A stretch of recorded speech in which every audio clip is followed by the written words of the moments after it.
आजचा व्हिडिओ मी बनवते होम केअरमध्ये फर्स्ट टॉपिक आपला राहील सनस्क्रीन. तर सनस्क्रीन म्हणजे काय, तर सूर्यापासून संरक्षण करणे. मग होतं काय, 70% सगळेच सनस्क्रीन वापरत आहेत, पण बऱ्याच जणांचं म्हणणं असतं की सनस्क्रीन लावल्यानंतर माझा चेहरा काळवंटोय किंवा मला सनस्क्रीन सूट होत नाही. तर हे का होतं, तर तुम्ही योग्य स्किन टाईपनुसार सनस्क्रीन घेत नाहीत.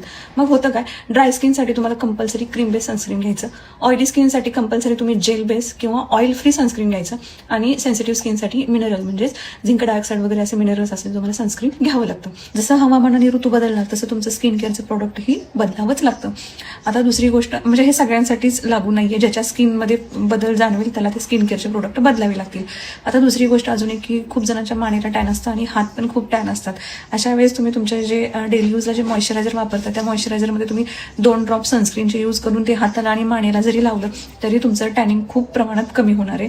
आणि सनस्क्रीन वापरताना हे त्याचं क्वांटिटी ठरलेली आहे, 2 ड्रॉप वगैरे. आणि कंपल्सरी सनस्क्रीन कुठलंही घ्या ते हातावरती घ्या, व्यवस्थित मेल्ट करा आणि मगच ॲप्लिकेशन करा.